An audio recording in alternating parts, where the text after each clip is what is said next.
Enhla nasezantsi ngiyakhuleka kwabesilo sakithi oSuthu, umama ongawuSuthu, umama ongakabulali yasizile uqotha imbokodo nesisekelo. Indaba engizwe ngimncane ngaze ngakhula ngayibona ngamehlo, usifuba sinkungu singungubele nyakana sibhoboka umuntu yokuzizwa indaba. Ngiyacela mangithe ngathi ngiyaphendula kanti sengishaya isikhaleni.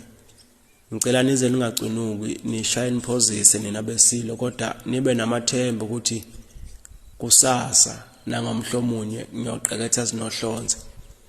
Ukuphendula nje mnewethu usakhuluma ngesibongo ubhale lapha uMankulumane wabhala uSomaphunga. Mina ngolwami ulwazi lobungane ngazi ukuthi uMankulumane kaSomaphunga Ndwandwe wayendunankulu yengonyama mama ongawuSuthu. Wayesebuthweni umbonambo ndukuzibomva igazi. Leli iqhawe la kaNdwandwe laliwalivuka nesilo sasoSuthu ehlunyezwa amangisi. Wayeseduze kwaso kakhulu isilo elokho eseseke njalo. Ngoba kwathi ngemumva kwempi yamakhanda esilo uDunuzulu saboshwa siboshwa naye induna yaso uMankulumane.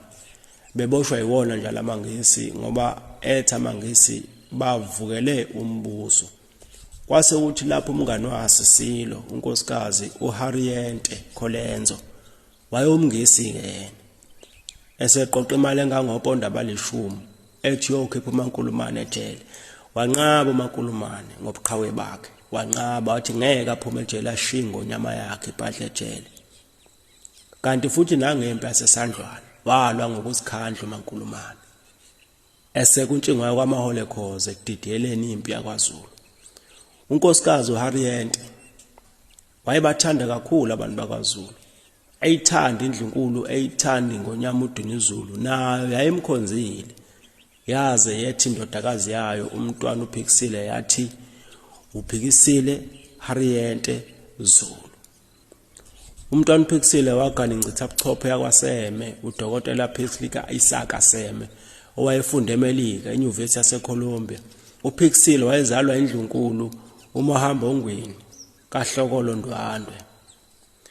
Enye amadodana kaSomaphunga kwakumGojana imfakuceba owayeganwe umntwana uMbexambixa kaMpando. uMgojana wabuye wamlaxaza umntwana uMbexambixa owazibandakanya noMandlakazi ngesikhathi umntwana uZibhebhe mise kabe uSuthu.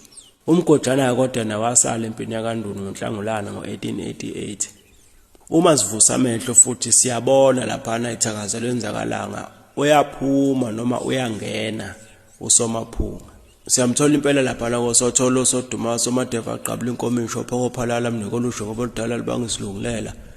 Shiya abantu inyongo yendlovu madlumlenze adele sidumbu madubandlela ngwane mcwayi kubhazi emlindeli Somaphunga Mdlaka. Ungena kanjalo kuSomaphunga senqunywa amakhanda zeshiwe ingcweti iqwa la soSuthu.